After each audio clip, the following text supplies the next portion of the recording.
ช่วงพักเที่ยงวันนี้ลูกบ้านก็ได้ให้ข้าวมา1ถุงนะทุกคน1ถุงที่พี่เขาให้มากิน3วันก็บ่หมดขอบคุณพี่คนนี้มากๆนะครับนี่แหละน้ำใจพี่ๆคนไทยที่มีต่อคนลาวพี่คนนี้จัดมาให้แบบจุกๆเลยนะให้ทางข้าวให้ทางกลับมาด้วยนะทุกคนชวนเฮาหาแต่จานกับช้อนมากินอย่างเดียวเลยรวยแล้วก็ขอให้พี่รวยๆไปอีกเด้อกับเขาที่พี่เขาให้มาหลายอย่างครับบ่แม่นญาติบ่แม่นพี่น้องบ่แม่นลูกหลานแต่คนไทยเขาก็ใจดีกับคนลาวตลอดเลยนะคอยคนหนึ่งที่อยากอยู่กับประเทศนี้ไปนานๆเขาบ่ได้ให้ทำงานอย่างเดียวนะแถมยังเขาจะให้กับข้าวเสื้อผ้าสิ่งของหลายๆอย่างอีกด้วยมาทำงานอยู่บ้านพี่เขาทำตัวให้ดีอย่าสร้างปัญหาแค่นี้พี่คนไทยเขาก็รักและเอ็นดูเราแล้ว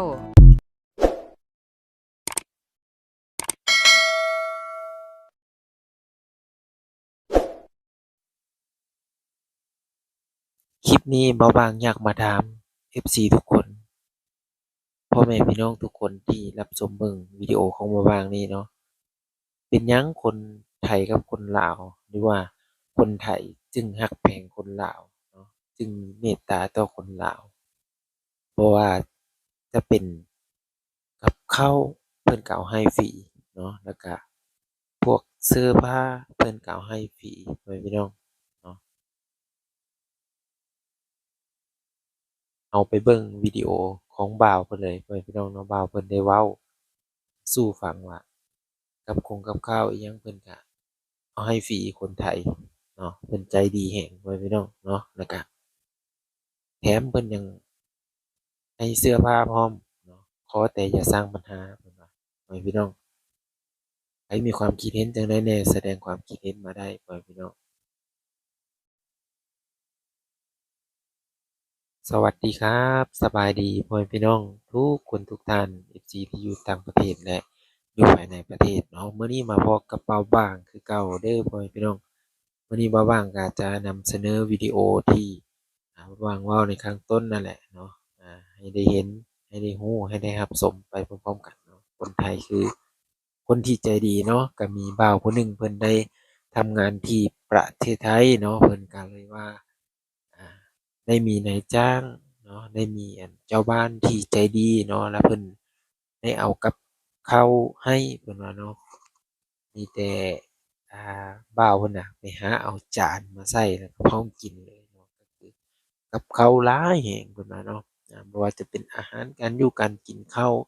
นำเนาะเพิ่นก็เอาให้คนไทยพ่อแม่พี่น้องเนาะนายจ้างคนไทยบอกเพิ่นว่าใจดีแฮงพ่อแม่พี่น้องเอ้ยเนาะก็คือเราได้เห็นในวิดีโอนั่นแหละ เพิ่นใจดีแฮงเพิ่นเอาให้ทุกอย่างเลยเนาะที่เพิ่นเอาให้อ่าแรงงานลาวเนาะคนลาวที่ทำงานในประเทศไทยพ่อแม่พี่น้องบางคนบางคอมเมนต์ก็น่าจะคอมเมนต์อ่าไปในทางที่ดีอยู่พ่อแม่พี่น้องเนาะอ่าบางคนเพิ่นก็บ่มักเนาะบ่มักก็บ่เป็นหยังพ่อแม่พี่น้องเนาะก็ขอเพียงแต่ว่าเลื่อนผ่านเนาะถ้าไผมักก็กดไลค์กดแชร์กดติดตามให้เบาบ้างเนาะเพื่อเป็นกำลังใจให้เบาบ้างให้เบาบ้างมีกำลังใจเฮ็ดคลิปวิดีโอต่อไปเนาะกดติดตามไว้เนาะให้เบาบ้างมีกำลังใจสู้ๆกดไลค์ให้เลยเนาะขอบพระคุณมากๆนะครับวันนี้เบาบ้างวันนี้เบาบ้างก็นำเอาวิดีโอเนาะมาให้ FC ได้รับชมไปพร้อมๆกันเลยเป็นวิดีโอที่คนลาวเนาะหรือว่าอีกอย่างหนึ่งก็คือแรงงานลาวที่ไปทำงานในประเทศไทยนั่นแหละเนาะได้มีกับข้าวกินเนาะแสดงถึงความเมตตาของคนไทยที่มีต่อคนลาวที่มีต่อแรงงานลาวไปทำงานอยู่ประเทศไทยเนาะพ่อแม่พี่น้องอันนี้ก็เป็นอีกหนึ่งวิดีโอที่หาเบิ่งได้ยากเนาะหนึ่งวิดีโอที่ท่านผู้ชมบ่เคยเห็นเนาะแล้วก็เพราะบางก็บ่เคยเห็นเป็นครั้งแรกที่เคยเห็นแล้วก็เอามาฝากพ่อแม่พี่น้องเอามาฝาก FC ได้รับชมไปพร้อมๆกันพ่อแม่พี่น้องไผที่มีความคิดเห็นจั่งใดแหน่ก็แสดงความคิดเห็นมาได้เนาะพ่อแม่พี่น้องอ่าไผแหน่ที่เป็นนายจ้างดีๆเนาะที่รับลูกจ้างหรือว่ารับคนงานคนลาวที่ทำงานในไทยเนาะเคยเอากับข้าวให้คนลาวเยอะแยะเลยเนาะก็ช่วยคอมเมนต์มาได้เนาะช่วยเป็นกำลังใจให้บ้างๆนั่นแหละพ่อแม่พี่น้องเอ้ยเนาะให้มี รายได้นำเขาแน่เนาะบ่บางก็ทำวิดีโอมาก็โอ้หลายปีอยู่แต่ก็รายจ่ายก็หนักอยู่เนาะแล้วก็รายรับก็บ่ค่อยโอเคปานใดพ่อแม่พี่น้องแต่ก็อยากสู้ทนอยากทำให้มันถึงฝันพ่อแม่พี่น้องเป็นกำลังใจให้ด้วยนะครับเป็นกำลังใจให้บ่าวบางหน่อยเนาะ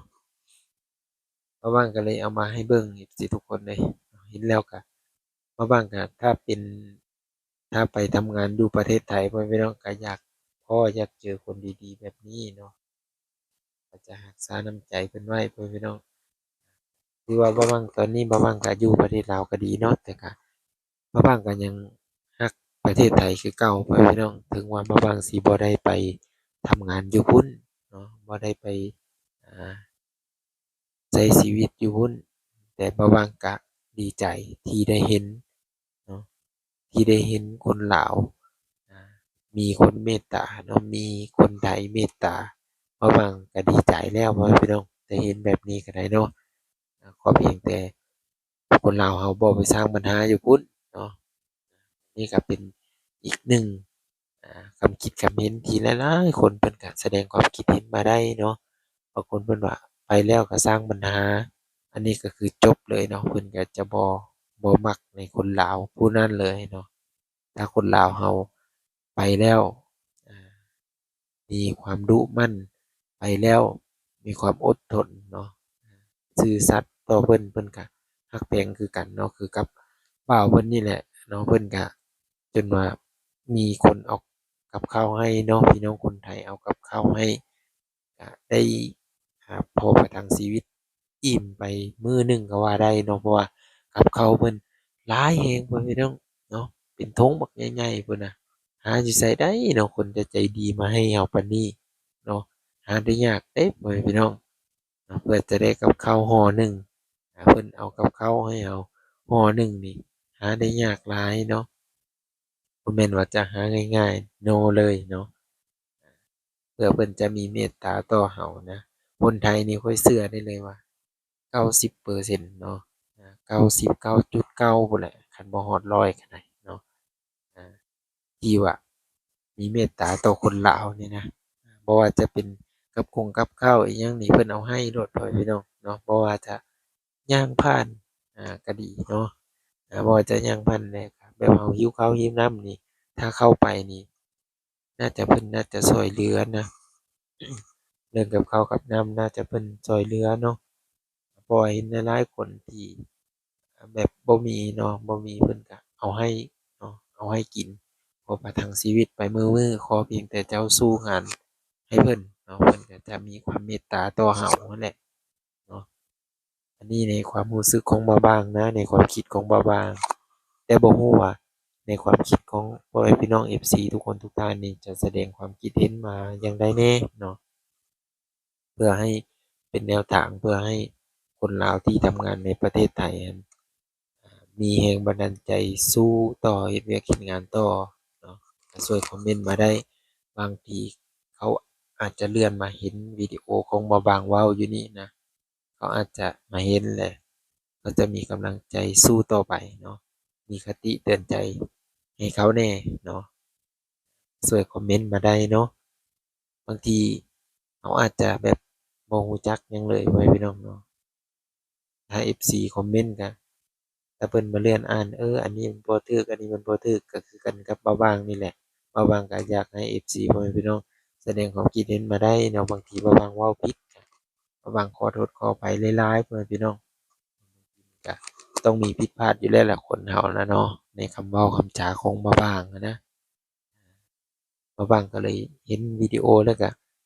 เพิ่นว่าคนไทยช่วยกับข้าวเพิ่นว่าเนาะช่วยกับข้าวแล้วก็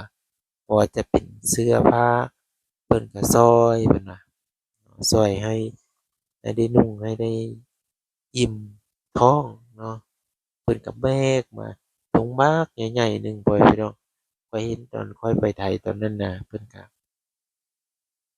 ตอนนั้นข้อยก็ไปเป็นสังกะหรี่เนาะเพิ่นก็ให้คนที่บ่มีหั้นแหละก็คือคนที่มาทำงานอยู่หั้นน่ะเนาะเพิ่นก็ให้เบาบางนี่เอาไปให้บ่ว่าจะเป็นขนมบ่ว่าจะเป็นข้าวบ่ว่าจะเป็นอาหาร ถ้าไผได้ไปทำงานอยู่นั่นน่ะโอ๊ยโคตรดีเลยพ่อแม่พี่น้องบ่ว่างก็เสียโอกาสนั้นไปก็คือยังคิดถึงแม่อยู่ทางบ้านอยู่บ่มีไผอยู่นำเพิ่นบ่ว่างก็เลยตัดสินใจบ่ได้ถ้าบ่ว่างตัดสินใจได้ตอนนั้นบ่ว่างก็คือสิได้เป็นคนหนึ่งที่อยู่ในหั้นแหละพ่อแม่พี่น้องแต่ว่าเสียโอกาสนั้นไปเนาะแต่บ่ฮู้ว่าสิมีโอกาสนั้นบ่ถ้ามีก็บ่ว่างก็อยากอยากไปพ่อแม่พี่น้องเนาะอยากไปทำคลิปอยู่ที่ประเทศไทยอยากไปเห็นประเทศไทยเนาะบางทีบ่ว่างมีเงินบ่ว่างก็อยากไปเที่ยวอยู่ที่ประเทศไทยเนาะให้ได้เห็นหลายๆบ่อนบ่ว่างเห็นแล้วก็ยังดีใจอยู่ยังรู้สึกดีใจแบบคิดย้อนไปตอนที่เราไปไทยนะพ่อแม่พี่น้องเราก็ได้ช่วยเวียกเพิ่นนี่ช่วยเวียกหั้นเวียกนี้แบบเพิ่นเฮ็ดอิหยังเราก็ช่วยเพิ่นเนาะก็เพิ่นก็ มีน้ำจิตน้ำใจมีเมตตาต่อเราพ่อแม่พี่น้อง FC คนไทยคือคนใจดีมาบางขอเว้าได้เลยเนาะว่าคนไทยคือคนใจดีมีน้ำใจเห็นบ่คือบ่าวลาวเพิ่นนี่ก็เพิ่นไปทำงานอยู่พุ่นแต่เพิ่นก็ถูกมีคนที่เมตตาต่อเพิ่นเนาะให้กับของกับข้าวให้อาหารให้เสื้อผ้าอิหยังต่างๆนะแบบนี้เลยก็ย้อนว่าความเมตตาของเพิ่นของพี่น้องอยู่ที่ประเทศไทยนั่นแหละเนาะเพิ่นเมตตาต่อคนลาว ไปมีความคิดเห็นจั่งใดแหน่เนาะบ่าวบางก็สิอวยลงแล้วเด้พ่อแม่พี่น้องเนาะบ่าวบางสิอวยลงแล้วคลิปนี้ก็ได้คือเก่านั่นแหละเนาะขอบพระคุณที่รับชมและติดตามผิดพลาดประการใดขอโทษขออภัยไว้ณที่นี้วิดีโอหน้าพอกันใหม่อย่าลืมแสดงความคิดเห็นมาได้เด้อพ่อแม่พี่น้องเนาะเพื่อเป็นแนวทางและก็ตักเตือนเบาบางพร้อมพ่อแม่พี่น้องเนาะผิดพลาดก็ขอโทษขออภัยอีกเทื่อหนึ่งคลิปหน้าพอกันใหม่คลิปนี้ มาบางขอกล่าวคำว่าสวัสดีครับ